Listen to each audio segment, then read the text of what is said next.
come. And thank you so much, Pastor Sunday. I mean, Dr. Sunday. I'm really, really, appreciative. I know this is not, I mean, I can't really say, I don't really know what to say. I'm so overwhelmed. Thank you so much. Yeah, I like people like you that take initiative and Mm, take responsibility upon yourself for the challenges and the problems of the society.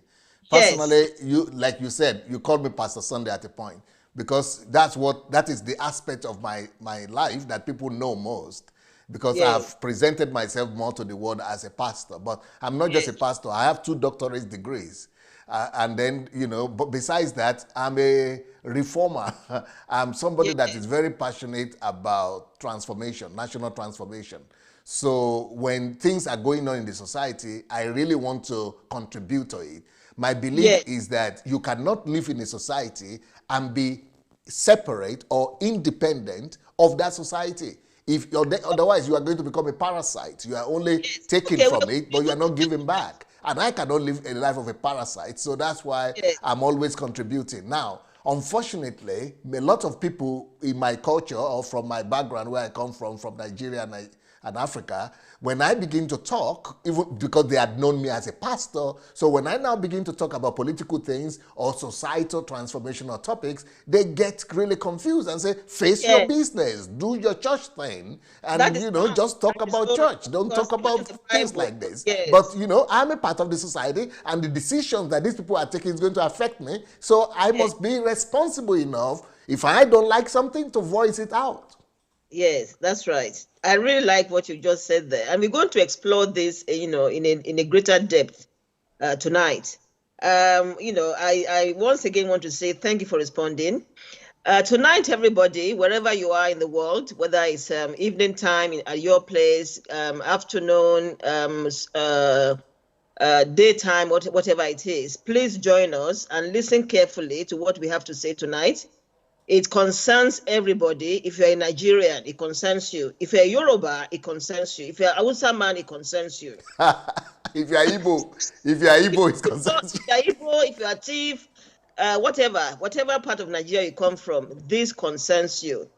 We are talking tonight about the Yoruba agitation, the desire for the Yorubas to come out of Nigeria. Separate from Nigeria and rule themselves.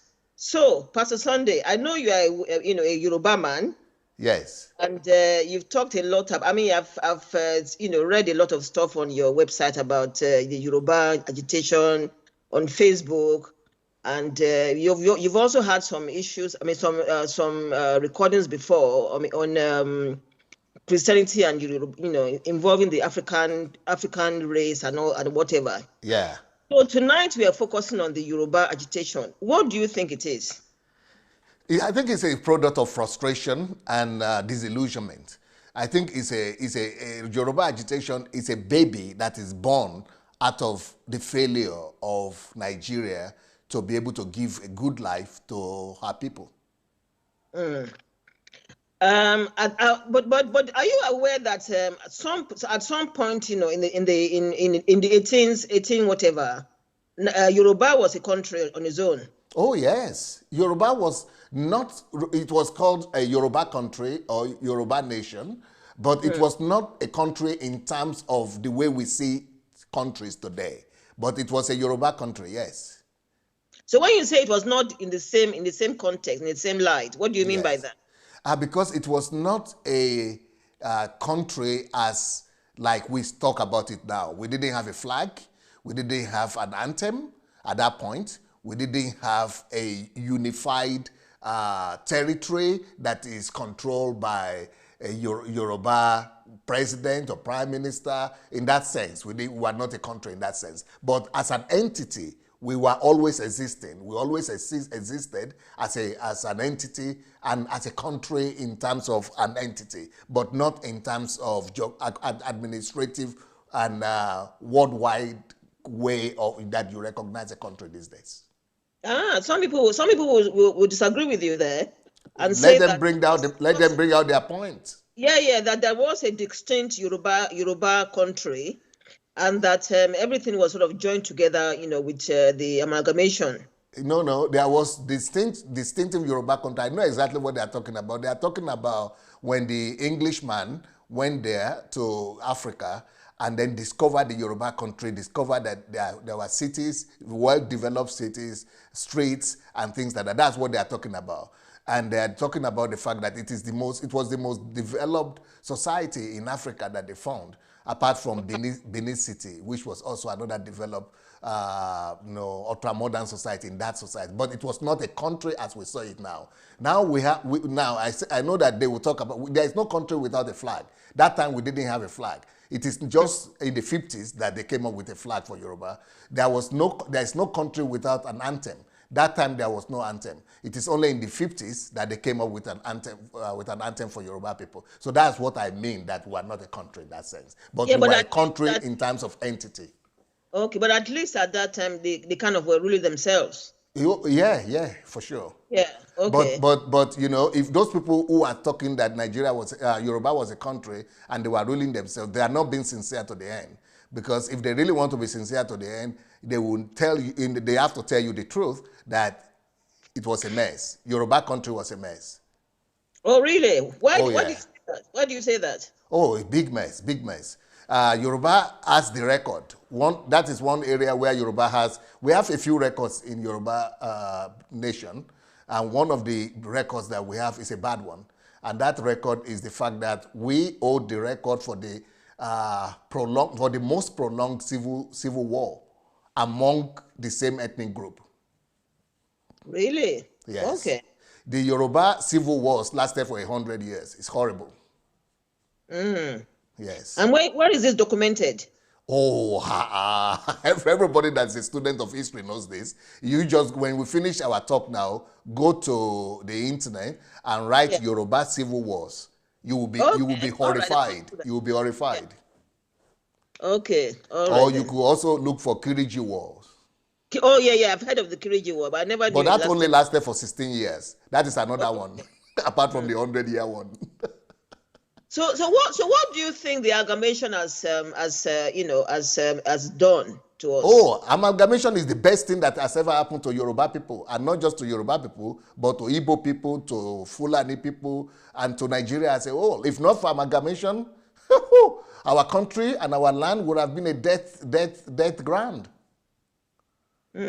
If at the point of amalgamation, people should know what led to amalgamation. What led to amalgamation was the fact that there was a schism.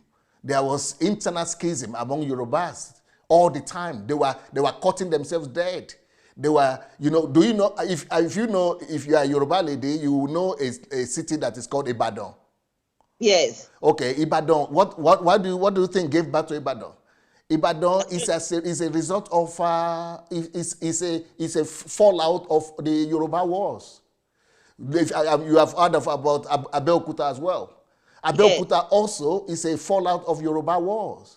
These are people, Yorubas, that were trying to save and trying to escape the death and the cutting and the carnages and the destructions that was going among Yorubas. You see, Yoruba nation, if you talk about England, for example, you have a king, right?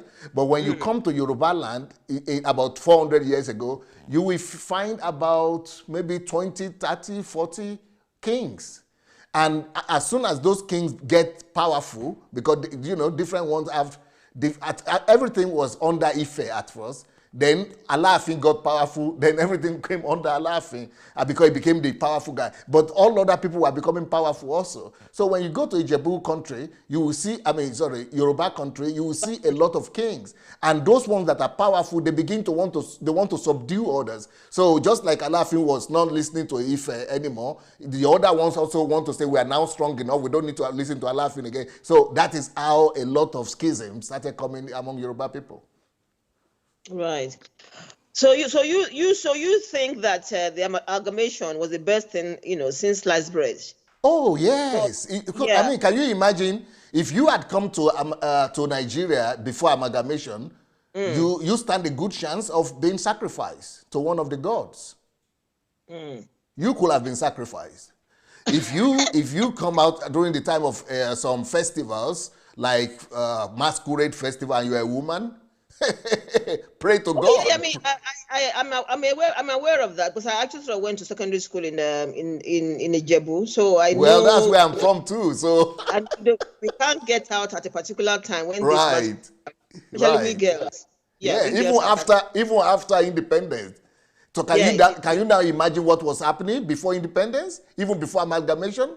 We yeah. have But to thank God for amalgamation because in Ijebu land, in Yoruba land, in Igbo land, in Beni, Tif land, and all those places, they were sacrificing people, killing children, horrible stuff were happening. Wars. but you see, but that stemmed from the tradition. Okay. Which I hope that if any of this, this thing, whatever happens, this Yoruba agitation, takes place or whatever, we'll really, not go back to that kind of life. No, that's But what you think. I think unfortunately, the opposite, and I will prove it to you. yes, I know what you're saying. That's why I said, unfortunately, some people are wanting to go back because they feel that the white man has prevented us from serving our gods and whatever it is. And I completely believe that is complete nonsense. If I read my Bible and I know that there are lots of black people in the Bible, so I cannot say that the Bible is just a white man's book. That is not true. But we'll explore that on another occasion. Okay. But so this amalgamation, you are thinking that it's a good thing for the whole of Nigeria. Yes. What has resulted in 60 years of amalgamation has not been anything fruitful. No, the amalgamation is Yeah. 106 years now. It's not Yes. anything. You say it's not anything fruitful? Yes. No. You see, people are not being sincere, and we have a tendency of just judging history by today, by what we see today. Yeah. But let me take you back 100 years back. At the point that Yorubas, do you know the Yorubas were not conquered by English people? They were not conquered. Yes, I know that bit of history. They surrendered. And you know why they surrendered? Because that was the only way to stop the infighting among Yoruba people. Wow. Yoruba people, the amalgamation is a lifeline for Yoruba people. Secondly, do you know that it's thanks to the amalgamation that slave trade stopped in Yoruba land? And do you know one thing that is peculiar and very different from slave trade in Africa, between slave trade in Africa and in Yoruba land? In Yoruba land, the slave trade was not happening between Hausas or Fulanis or Igbos and Yorubas. It is Yoruba themselves that were selling Yoruba people. And you know the people who are involved in it? The Tinubus, the Madame Tinubu family, the Oyekon family, the big Yoruba elite families, the rich ones, the powerful ones, the kings. Yes. So these Yorubas that will go and sell their own brothers and sisters, and thanks to amalgamation, that also stopped. Okay. And But this then is not the only one. If you go to the east and go to the south, what was happening there was totally, abominable. It's just you cannot even talk about them. And thanks to amalgamation, all these things stopped. And then Nigeria was united as a nation, and we began to think about development. Before amalgamation, Nigeria was not going forward. We were not thinking about development. We were thinking about destroying one another. It was inter-tribal wars. Like, for example, if you go to a place like Benue, if you go to Borno, if you go to those Nasarawa, Adamawa area, the Hausas and the Fulanis were ransacking the whole place. They were just destroying all of them. They were conquering them. But thanks to amalgamation, everything stopped. So in your own books or records, you think that it's 60 years of coming together. It's not 60 years, it's 106 years of coming together. 106 years of coming together has produced some fruit. Not just some fruits. We became a nation. We became a country. Some people will say we are not nation, but okay, let's say we are not nation, but we became a country. We stopped fighting one another. We began to move forward. We became an organized society. Yes. We became recognized in the Committee of Nations. We became a structured political entity. Yeah. We became recognized internationally. We are no more the savage that was there, that we were before amalgamation. Okay, so if from that perspective, you feel that Yes. amalgamation has What helped. people might say have something about is that since 60 years of independence, which is totally different from Yeah, amalgamation, 60 yeah. years of independence that we don't have too much, right? Okay, there is a point there. That one I could agree with it. But, And it's not the same thing as amalgamation. what has caused that? The 60 years of independence is because of corruption. Corruption is our biggest problem. The corruption that has happened among the Nigerian political elite is what has brought about our regression as a nation in the 60 years. But this corruption was not only engaged, people who were engaged in this corruption were not only Hausas or Igbos, Yorubas too. There is no nation, there is no tribe as of today in Nigeria that has ruled Nigeria longer than the Yorubas. Yoruba, yes, Yoruba has ruled Nigeria more than any other tribe in Nigerian history. Where did you get that from? Sorry? Where did you get that statistics from? Let's count it. Let's count it, yes. Yes. How long did Obasanjo rule recently? 2 terms. Okay. That's how long? Well, I can't remember. Was it I think it was more than 8 years. 8 years. Yes. Yeah. Okay, how long did he rule the first time he came? Was I can't 4? 4, okay. So 4 Yeah. plus 2. No, 4 plus 8, sorry. Yeah. That is 12. Yes. And then you have Shonekon that ruled for another 6 months. Yes. Okay, that's 12 years. So the next group of people who have ruled Nigeria after us is Fulani. And they've been the ruling one since, isn't it? And they have only ruled, counting the second time that Muhammadu Buhari has come now, with this year is coming to 11 years. That 11 they have ruled. Years? So Yoruba have ruled more than them so far as of today. So now if we are talking about that, not just that Yoruba has ruled more than any other tribe in Nigeria, Yoruba also is the biggest single tribe in Nigeria. So if you want to talk about Nigeria, you are talking about Yoruba people. Nobody is bigger than us in Nigeria.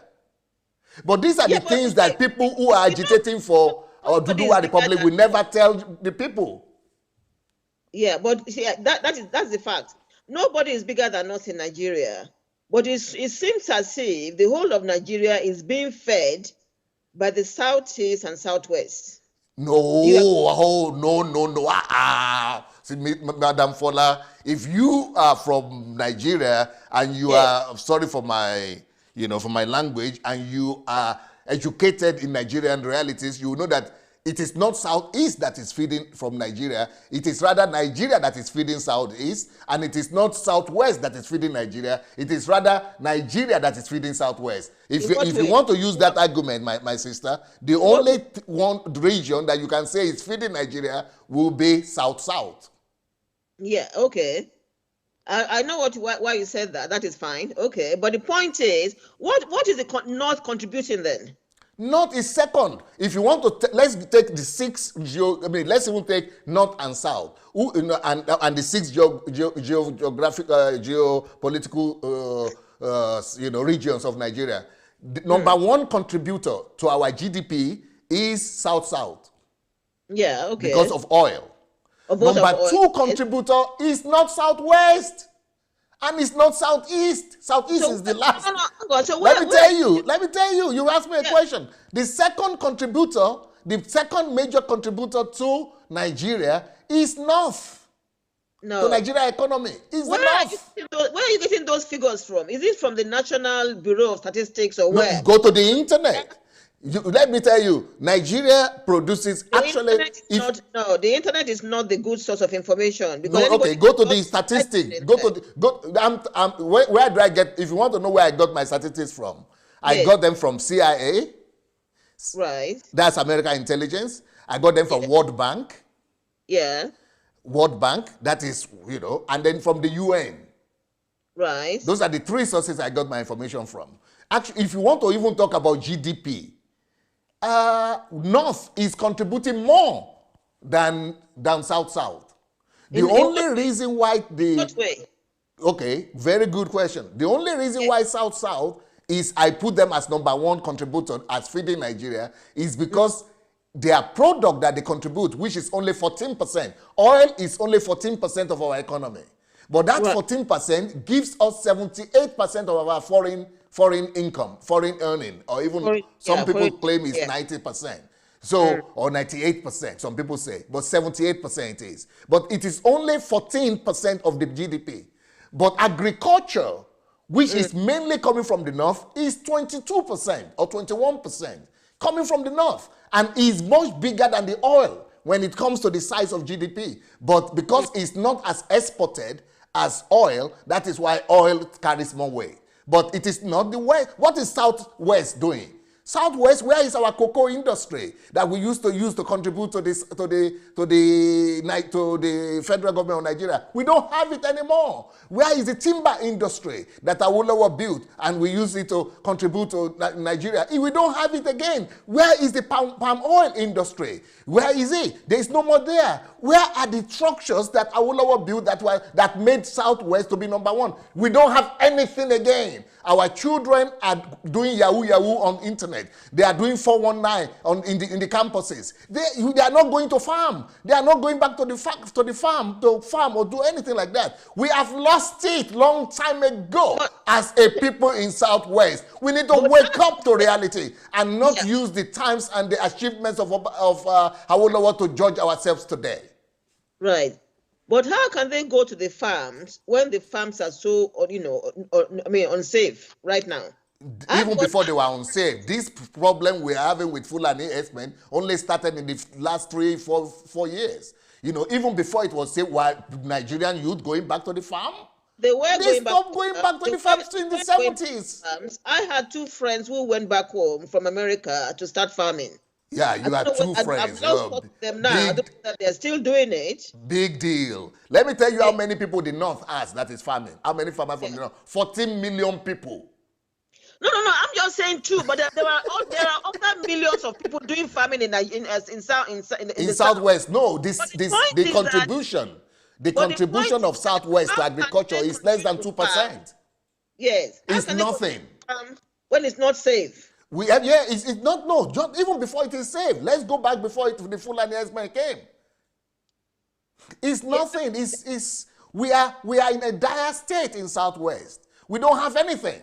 The only 2 states that don't go to, in fact, the only reason Southwest is existing today is because of Nigeria and because of what they call federal allocations. The only state that is self-sufficient. I'm going to minute. The federal allocation is actually skewed on the side of the north anyway, because they have. No. But my sister Fola, don't talk like that without statistics. Dr. Sunday, you need to go to Nigeria and access the local statistics down there, not what the international. Believe me, if you want me to bring those statistics out, I have them. In fact, the general statistician of Nigeria is somebody that I know. So I have those statistics. If you want to talk statistics, I will bring them out to you. Now, but what I'm saying is that, you said it's good to the north. It is rubbish. You have listened to you have listened for too long to the Oduduwa agitators. It is rubbish. Let me tell you the truth about allocations. It is there. You can go and check it out. What are the countries getting the big? If we say it is screwed towards one region, yes, but it's not to the north. The only people who have an advantage in federal allocations are the South people, because they give them 13% of everything that comes to Federal Republic of Nigeria. Now, and there is a reason for that. Because, there was, they have been deprived for so long. And, but even the 13% they are giving to them, there is nowhere to be seen, because their governors are not even releasing it to ordinary people. Everybody is just pocketing them. But it's not enough. You see, that is the propaganda that our Oduduwa agitators are bringing now. And it's a dangerous one, because this is what happened in Rwanda. In Rwanda, the political agitators like them, they started talking about another tribe, Tutsi. and saying they are the one taking all our gold, all our gold, all our wealth, and then the anger brewed up among the Tutsi people, and those people started killing one another. So it is this kind of dangerous, unsubstantiated arguments and pronouncements. I listened to one guy, my namesake, they call him Sunday Igboho, and he was saying something like that it is we that is feeding Nigeria. Everything is taken from us and is giving to the north. He is an illiterate.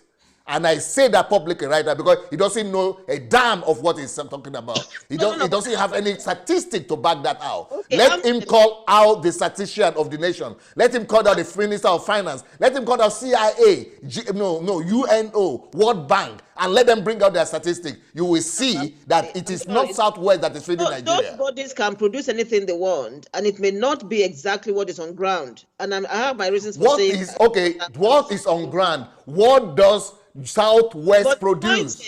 Okay, let me ask you a simple question. No. What does Southwest produce that feeds Nigeria? Name me one thing that Southwest produces that feeds Nigeria.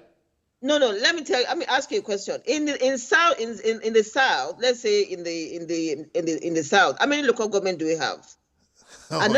You have various local governments according to the states. States are divided to local governments. Yes. The money is shared according to the number of local governments. No, it's not. It's not true. Oh, okay. That is what I read. No, you didn't read it. Let me tell you what you read. Yes. That is what I was told. That was no. Wait. You cannot read that. Because what you should read is federal government takes about 40%. Yeah. Then the rest of the 40 something, I can't remember the figure now, but it's 40 something percent federal government takes. But the rest is divided to the state. The next one after the after the federal government are the states. The states receive maybe about 28 or 20 something percent of the whole total allocation. Then after them comes the local governments, and the local governments only receive about 23. Let's say the states receive about 27%, the local government only receive only 23. So what are you talking about? I have my statistics, my dear. But then you be given money according to how many local governments you have.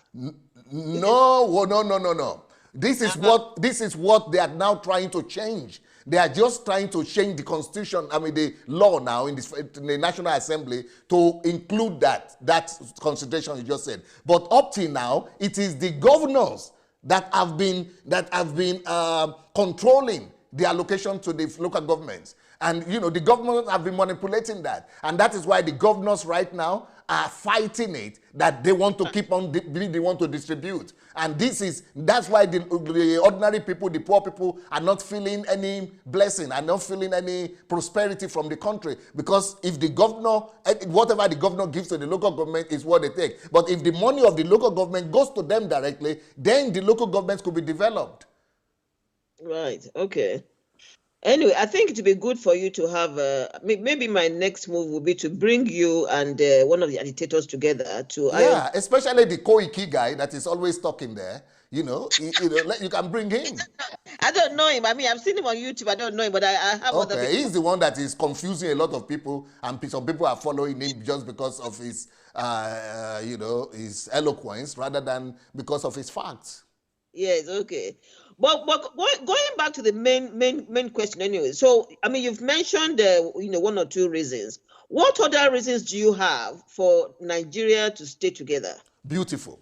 Another reason I have is that, have you ever heard of, great Nigerians who are not Yoruba people? Yes. Can you mention any name of a great Nigerian that you are proud of?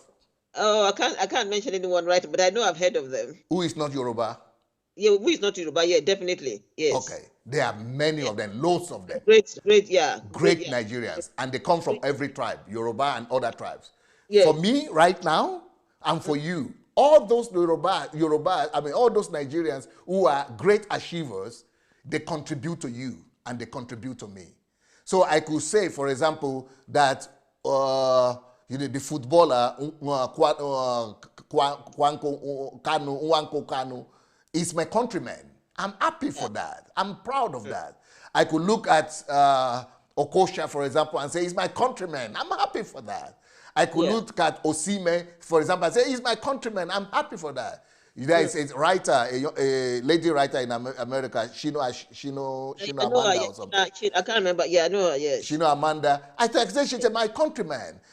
She's my countrywoman. I can talk about Shino Ashibe. I can talk about other people who are Nigerians. Yes. They enrich me. Every tribe enriches every Nigerian. Every tribe is my pride, is my glory. I share in the glory of every Nigerian. And whatever any one of them achieves, I achieve. Whenever I go anywhere, and even you there in the UK, if you go anywhere, some people might not know you, but you say you are from Nigeria, they say, oh, they will mention the name of one Nigerian. Oh, you know that person, that person. Why? Because the glory of that person has become your glory. They have given you recognition. And that is one of the beauty that we have together as a united nation. But they also remember the negative too. Yes, they remember the negative too. Yes. But I'm focusing, because the negative doesn't glorify anybody. But I'm using the positive that is glorifying everybody. So I see the positive and I say, yes, this country has potential. But all of us together, we can fight our demons together. We can fight the vices that are among us together. But then the negatives, there is no tribe that is a monopolist when it comes to the negatives. There is no tribe that has monopoly of evil. Fulani people, they don't monopolize. If they are not the only people who do evil, they say, oh, kidnapping has come now. Kidnapping actually started not with the Fulanis. It started in the Niger Delta region. Now, the Fulanis are doing it, but also a lot of other people are doing it in their tribes and it's something that are just covering, that are just using Fulani as cover up. So evil is present in every tribe or every ethnic group, so to say. That is another argument. If you want, I could give you some more for the arguments why I think it's better for us to be together. Yeah, I want some more because people are listening. Okay, another argument is that why, you've taken this stance. Another argument is that Nigeria is the biggest and most populous black nation. Right. Now, and that makes Nigeria the hope of the black race. Now, when we talk about being a Yoruba man, is great. But when we talk about being a black man, that is much more greater. So, our humanity, being human, is greater than just being a Nigerian. So, when you talk about black nation, and there is no one big black nation, it will affect every one of us. But if Nigeria succeeds, and we see Nigeria as prosperous, and as, great people, that will have a direct influence upon every black person on the earth. It will be a bragging right to every black person that, okay, we have one country. It's just like China. Before, the people with the slim eyes and yellow skin, look like Chinese, they were not so much respected until Japan and China became successful. Once they became successful like that, look at Chinese. If China has been broken into small countries, nobody will respect them. I mean, they are insignificant, they are nobody. But with them being together, they impose an authority on the earth. Same with Nigeria. The only reason why Nigeria right now has the biggest economy in the African continent is because we are big as we are. God made us big. So we are the biggest economy. We are the richest black country in the world. We are the most influential. So even if Nigeria, breaks up, we will need urgently to gather all the countries in Africa together to become, we still need that one big imposing African nation. And you go to South Africa, go to East Africa, go to Central Africa, I've been there. And you hear what they call us? They call us our big brother. Nigeria, they know about our troubles. They know about our problems, but they prefer to refer to us as their big brother. That is another point. Now, if you go out of Nigeria, you hear about Nollywood. In Nigeria too, you hear about Nollywood. But Nollywood is one of the areas where a lot of people recognize Nigeria.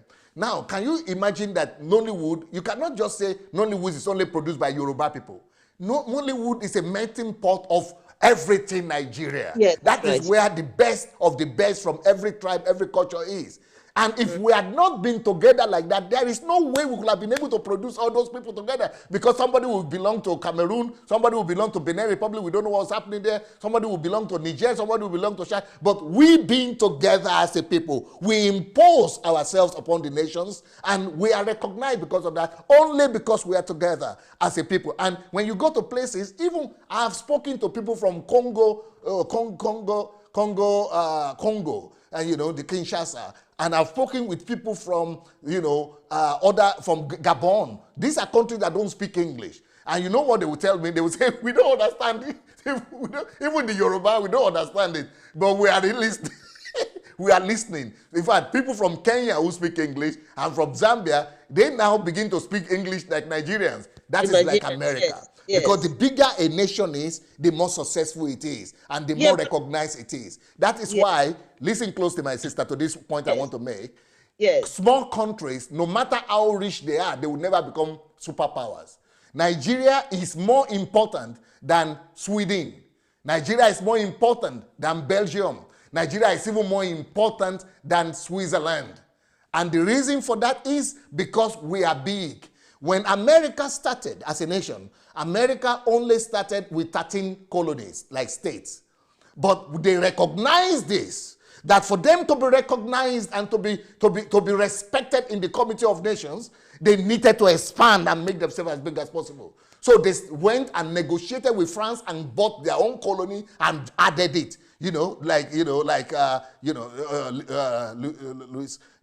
Louisiana and other colonies, and Florida. They bought them from France. Then they went to Mexico and bought out, the other territories like Colorado Springs and everything. They bought everything. They went to Russia and bought Alaska. They went to something and bought Texas, to Mexico again. Why? They wanted to be an imposing big nation, because small nations will never become powerful. They will never become superpowers. Only big countries become superpowers. And as it is right now, Nigeria is supposed to be the third biggest country by the 50s. Nigeria is going to stand tall among the nations. And Nigeria is already being viewed as a superpower, as the fourth black superpower in the world. Now, look at India. India also has a lot of poor people. They have a lot of problems, a lot of nationalities, but they never think about breaking up because they have experienced being breakage one time. That's another story. So, we being together, we have so much benefits. When, let's say that Oduduwa Republic breaks out, we will lose relevance, we will lose importance, we will lose significance, and we will only be reduced to another one of those African countries. And there are many of them, 50 of them, you don't even know their names. We will only be like Togo, Benin, Niger, Chad, and nobody will even know what's going on. We will reduce ourselves to insignificance. We will destroy our own prominence. That is why I'm against Oduduwa Republic. Okay. But some people will say that as it is right now, the Nigeria is being ruled by some cabals, and they happen to be from one tribe, suppressing over 200 million people, and that state of affairs cannot continue to carry on. What do you say to that? That statement is borrowed from the Rwanda genocide. Those are the cliches. They are called cliches. Okay. That is a cliche from people who want destruction, who want breakdown, and who just want to destabilization, because it's not true. There is a cabal that is ruling in Nigeria. Yes, there is. But the name of that cabal is not in one ethnic group or the other. The cabal that is ruling Nigeria is called the elite. The elite, the ruling elite, and all of them are from different various nationalities and ethnic groups. They are from all ethnic groups. The ruling elites among the Yorubas, the ruling elites, the halves against the have-nots, the rich against the poor. That is the ruling cabal in Nigeria. And those are the people we should be voicing and raising our voices against. They are the same problem with the Yorubas. They are the same problem in the Igbo. They are the same problem with Hausa themselves. The ordinary Hausa man is suffering just like ordinary Yoruba man is suffering. Ordinary Fulani is suffering just like ordinary Yoruba is suffering. I don't think the Fulanis are suffering. I don't believe that. You don't believe that? I don't believe that. When No. was the last time you were in Nigeria, my dear sister? Well, maybe about 4 years ago. 4 years ago. When was the last time you were in the northern part of Nigeria, above Abuja and upward? No. I know what you mean. In fact, I support somebody there who is in the north. Maybe I do. I know what you mean. That there's a lot of poverty. You cannot know what I know and be sincere with yourself and say that Hausas and Fulanis are not suffering. They are even suffering 10 times more than the Yorubas are suffering. But how come most of the top positions inside Nigeria and outside Nigeria are being occupied by these people? Who told you that? Let me bring out the statistics for you. Yeah, okay. The statistics don't support that. What? Somebody statistics supported that. No statistics supports that. I will ask him to send me he actually was on my radio station. Okay, I will send you the statistics that support the fact that Yorubas, that the Hausas and Fulanis are not the majority, even in APC government. The people who are in majority in the APC government are Southerners. The only thing that the people who are agitating against Hausa Fulani and against APC government is that they said the power ministries, ministries, they call them ministry, parastatals, that they're the only the Hausa Fulani people or northern people ate them. That is their only argument. But even that is not true. Yes, even that one is not true. It's not true. Why do you say that? Because if you talk about military, the head of the military in Nigeria, two of them are northerners and two of them are southerners. So, but in the beginning, I would say the first term of his presidency, and even before they did the last reshufflement that they did, yes, 3 were all from the north and 1 from the south, 3. But now he has reshuffled that, and even that is already balanced. So, but when you talk about ministers and top officials, south has more than the north. So all those things that's what I say, Rwanda genocide rhetorics.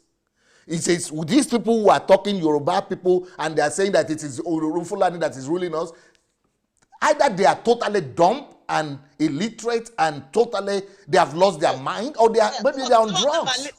They don't read. They don't read. Right now. Personally, I think they are on drugs.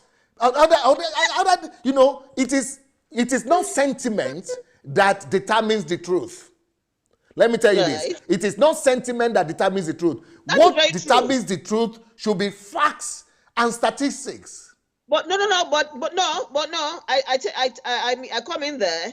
The person who actually said this came up with facts and figures. But let him compare it to other figures. You don't just believe what anybody says. Let them compare with other figures. I'm going to ask him to send them to me, or I'll send the video to you. The audio to you. Those people who talk, they don't have empirical evidences. No, the only thing that should be the basis of truth, and which they are not selling to my people, Yoruba people, is that they don't argue on the basis of facts, statistics, and empirical evidences. They argue from the point of passion, emotions, sentiments, anger, and hatred. I have listened to tens of them who are talking in Yoruba language about the Oduduwa Republic, and they always accuse and say the same thing. And I feel so frustrated as a Yoruba person. I say, my God, these people are driving my people crazy. They are selling lies to them. They are poisoning the hearts of our people. Yoruba people are the most tolerant people in the world. They are the kindest of people. But these agitators, they are sowing poison into them. They are going to turn them to wild animals. And we might go to genocide because of that, or war, because of all these illiterate agitators that are just being ruled by emotions and sentiments instead of by empirical evidences. Okay, how many of the agitators have you engaged in conversation? I try to invite some of them to my program. I had a program that I used to do here, live broadcast like you are doing with me, interview now. They never even replied to my invitation. None of them replied. Because they know my position. I said, okay, come out and let's argue this case is out. None of them responded. But I also noticed that some of the pastors too are saying, no breakage, no breakage. Let's just pray. Yes, we've been No, praying. I'm not saying let's just pray. I No. know the I'm not solution. saying you, but some of them are saying, let us pray. But you see, we've prayed for many years. I've been part of many prayer meetings praying for Nigeria in the past.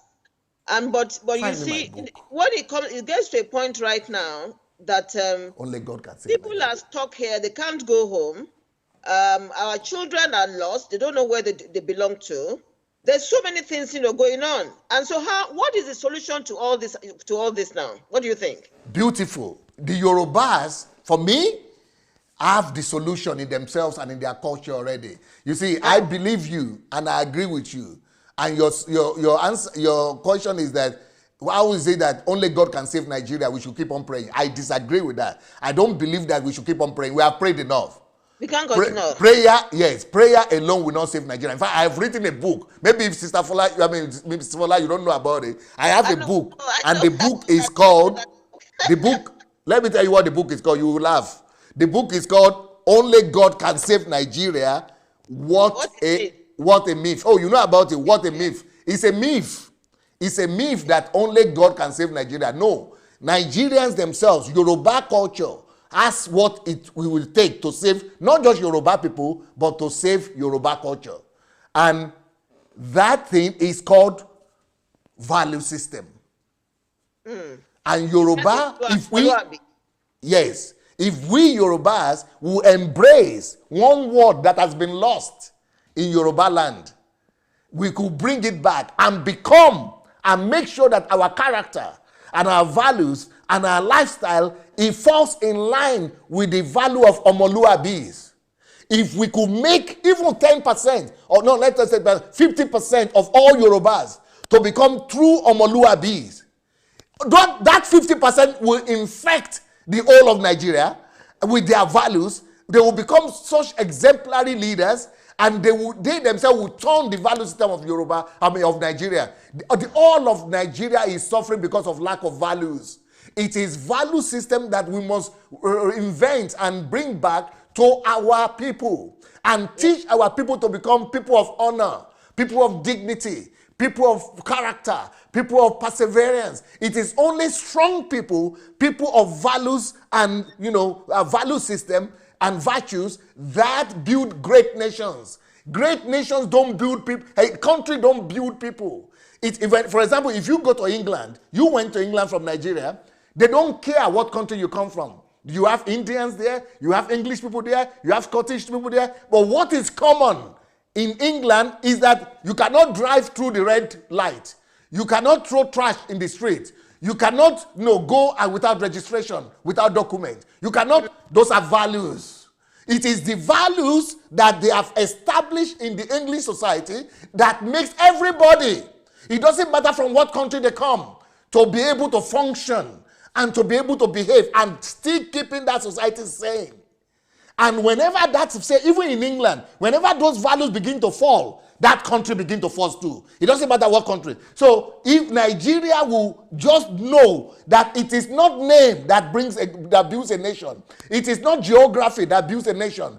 It is strong people with values and virtues, with content of character. Those are the people that build strong nations. If we could build up the people first, and not just live in dream world and in fantasy world that once we have our own name, what will change? We are already living in our own land right now.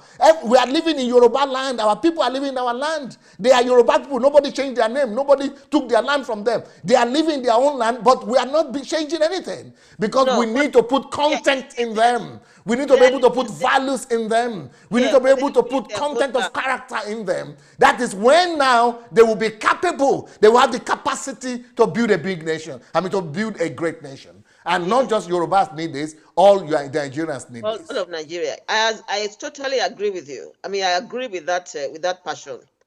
But the point is, you cannot, just say that, people's feelings have just be suppressed and they're not going through stuff.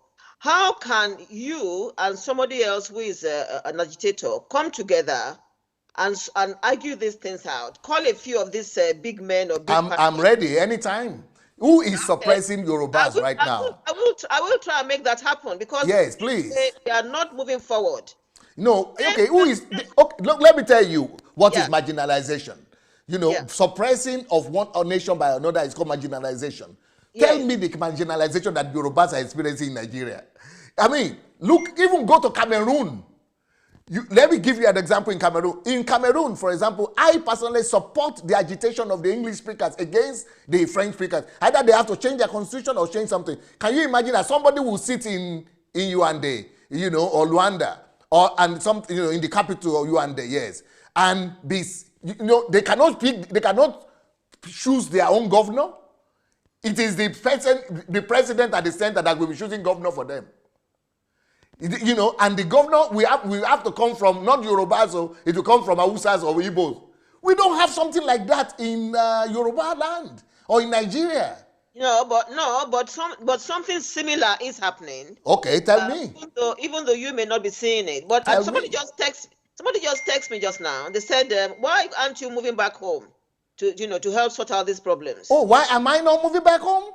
Yes. Oh, it means the person doesn't know me. I have a whole program, a whole national transformation program for Nigeria, and I thank God that I've not moved back home yet. Because if I've moved back home, Yorubas are the ones who will kill me first. Because I'm going to be talking what they don't like. And I'm waiting for God's timing. I am done here. I believe that God has, you know, used me to do whatever He wants me to do in Europe, and I'm ready to go back to Nigeria. And I'm just waiting for God's timing. I have some things I have to, you know, put in order here in Ukraine here. Once I finish doing that and I get the go ahead, I'm moving to Nigeria. I've been talking about that for the past 6 years. Right. I want to move back. Okay, you want to move back. But I back. believe that it's God that is holding me back because He knows God's time is the best. Okay. But you still don't believe that Yorubas are being suppressed. Yorubas suppressed in Nigeria where they are dominating. Look at banking in Nigeria. Who is dominating in Yorubas? Look at education. Who is dominating in Yorubas? Look at politics. Who is dominating in Yorubas? We acknowledge those areas. We acknowledge those areas. But what they are saying is that in positions of power, the positions of power are being taken up by particular nationalities. That is greed, and that is that's lack of gratitude. Because if we have 300, wait, we have 371, 272, let's say 271 nationalities in Nigeria. 371. 307. Let's even 370. 370. Do you know how many of them that don't even have the privilege to have 1% of what Yorubas are enjoying in Nigeria? Out of 370 something nationalities, Yorubas are everywhere, and we are not grateful. Enjoying what? Enjoying what?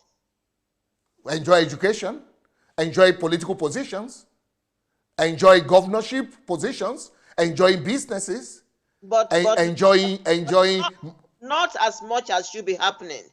I mean, not as much as what? Who is the head of the Port Authority in Lagos?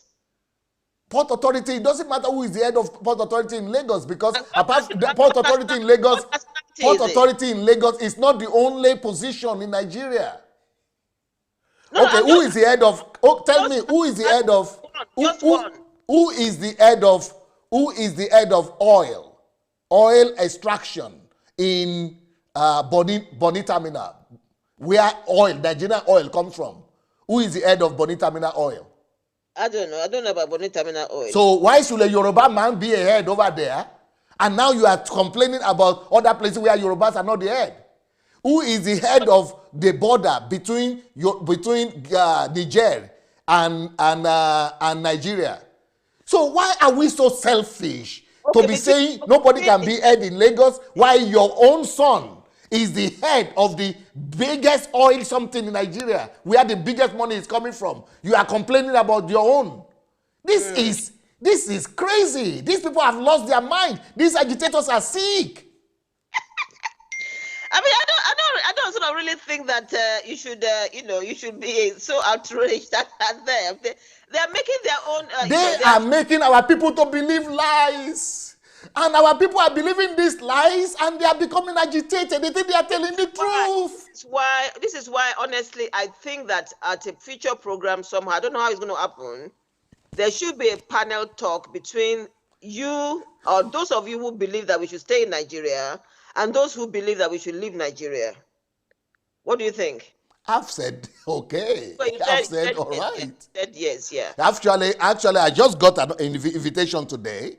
Yeah. There is a group, there is a group in Nigeria that is called Yoruba Koya. You know, there are people like, they are saying Yoruba punish, they are saying punishment for Yoruba, suffering for Yoruba is finished.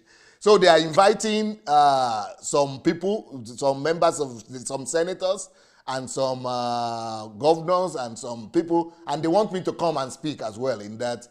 I just got it today before I came to your program.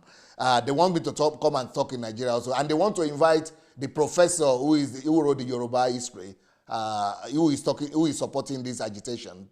Akin something. Professor Banji. What's the name? Banji. Yeah, I just know it's that Professor Banji. I read his book. He wrote a great book, and great respect for him. He's going to be speaking there as well. Okay. And then who is the other person going to be speaking there? Pa Ayo, an elder statesman as well, who is the head of I think he's the head of Afenifere, Pa Ayo. So he's going to be speaking there, and I'm going to be speaking there. So I'm not running away from. I'm going to be debating them. So I'm going to be debating all those guys, and let's bring the facts out. I think that would be a good thing, because one thing that we don't do a lot in Nigeria is that we all speak in pockets. There's no concerted effort to come together and speak and argue things out, which needs to be done. Yeah. We cannot be scared of each other. Yeah. Speaking in different pockets and not bringing things together. And what you shared today, I had a contrary statistics to that. Yeah. One of the people I wanted to debate, who is a Yoruba agitator, he wrote back and said that the way I'm talking, I cannot be a pure Yoruba man. Maybe I am mixed. Maybe my mother is Yoruba and my father is Fulani. Only Fulani mixed-blooded people are talking like this. That's what this guy...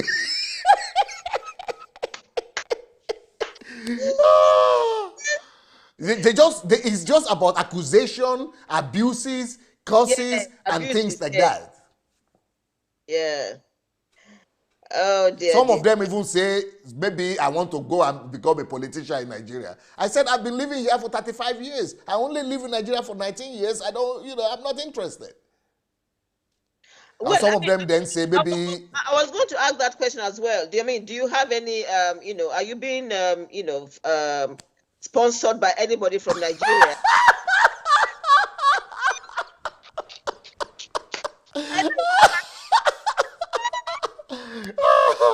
You make me laugh bad. Can anybody sponsor me? Even you in England, can anybody sponsor you from Nigeria? Everybody in Nigeria is asking for money now.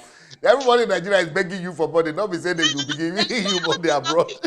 No, but we've just spoken about some big cabals, so they could be sponsoring you. I don't know them. But in your recent writing, you mentioned 2% of 2% ruling the 200 million. Yes, those are the people we have to fight against. Okay, so what are these 2%? They are the elite, and they are from Yoruba, Igbo, everywhere. They are the rich. They are the halves against the have-nots. We need to fight them, not ourselves. All the oppressed people, we are all oppressed people in Nigeria. We all need to gather together and fight against these rich cabals who are holding us captive. And we have to unite with Hausas. We have to unite with the poor Hausas, with the poor Fulanis, with the poor Igbos, with all the nationalities, and kick out all these oppressors away from our country, and let us take charge of the something. Yes. So how are you going to kick them out? By voting, by organizing ourselves. We need to organize ourselves and form a formidable party that will be focused on people. We have to do it in a democratic way. We don't have to do it through war. We have to do it in a democratic way. Just like the APC. You know what PDP was saying? They said they were going to rule Nigeria for 60 years. But APC was able to gather themselves, galvanize themselves. I believe that if the guys who organized SARS, End SARS, if they could, take up the initiative and organize themselves, I think those people, they are so organized and they are so progressive. I will support those kind of people to form a political party that will be able to win and from PDP and APC. But we cannot do that on the platform of just Yorubas alone. We have to bring everybody that is suffering in Nigeria, everybody that is End SARS. End SARS people are not only Yorubas. Now, for me to be telling them that we Yorubas, we don't want you again, I mean, it's embarrassing. No. I think you're getting this thing mixed up, because even though the agitators are saying that they want a Yoruba country, to rule themselves, they're not saying that non-Yorubas cannot come to the Yoruba land. Yeah, of course, nobody can say that. Even if they say that, they can never be able to do it. Yeah, that's not what I'm saying. I don't believe they are saying that. I don't believe they are saying that. But what I am saying is that all Nigerians are suffering together, not just Yorubas. Let us, all people who are suffering, come together and become one. Love one another. Let us show that love. And through that love and acceptance of one another, overthrow these 2% that are oppressing us. So are the 2% the ones burning the farms? Burning farms? Yes. Maybe they are sponsoring them. I don't know. Yes. But I think that even the Fulanis, the Fulani herdsmen and the Fulani kidnappers and the Fulanis who are going to the farms to rape and to do, I think they are all victims, just like all of us are victims. Only they couldn't. They are victims. Sorry? You think they are victims? They are victims of all these oppressors. It's because they don't have job, they don't have education, they don't have salary, they don't have sufficient, they don't have abundance, they don't have anything. So that's why they resolve to doing that, just like the Niger Delta people were doing before. And Yorubas are doing that too. So I think everybody is a victim of all these cabals that are controlling our wealth and are oppressing us. Okay. And so what else do you want to say before we round up right now? Because I'm looking at your 7-point agenda. Yes. You've written it down on that here. Have you sort of sent it to anyone in the government? No, I didn't send it to anybody. Okay. I just put my thoughts out on the social media. Anybody who is interested, let them look at it. I don't want to have anything to do with them. I supported Buhari. I campaigned for him first time. I was going to come to that, yes. I campaigned for him first time. I campaigned for him second time. And the reason I did that is because even up to today, if the best people in Nigeria, the good people in Nigeria don't come together and organize themselves to become one nation, one people, one strong, structured political system that will be able to win political position. If they come with what's the name of Atiku again, I'm going to vote again for Buhari. If it's going to be between Atiku and Buhari, of course my choice will be Buhari. If it's going to be between Jonathan and Buhari, my choice will still be Buhari, even tomorrow. The reason is because the choice that we are left with is like no choice. You have to choose between two evils. So out of the two evils, I still say Buhari is the best of all of them. But if I said, if a new force like all these End SARS people and other people, progressives, come together, organize and form a political party that is capable of winning on federal level, I will support those ones rather. Right. Okay. Okay. Right. Like, for example, people say, why didn't you support Sowore? Sowore is my friend. I didn't support him because I know he will not even win his local government. Why should I be wasting my time? You have to pay the price of organization first. They say, why didn't you support Kingsley Moghalu? It's the same thing. Let them pay the price of organization and unity. They have to pay the price of coming together. You are fighting among yourselves already now. Nothing is there. And what will happen when you get there? You get there. I'm not stupid enough to vote to support people like that. Let them pay that price of self-denial and humble themselves among one another and be able to form a movement. Then we are talking. Yes. Okay, as we round up, do you have any last words for? Yes, my last word is that living in Nigeria will not solve our problems, because the same people who are living in Nigeria now, who are Yorubas, who couldn't build a better southwest Yoruba land, they are the same people who will come with you to Yoruba Oduduwa Republic. The same area boys will come with you. The same political talks will come with you. The same oppressors, the elite, the 2% elite that are taking money from allocation from Abuja and everywhere, they will come with you. They are the same elite who will be really ruling over you. Where will you throw them at? Where will you throw them? Where will you send them? The money ritualists who are Yorubas, they will come with you. All the people that you think you are running away from, you will discover that they are the majority.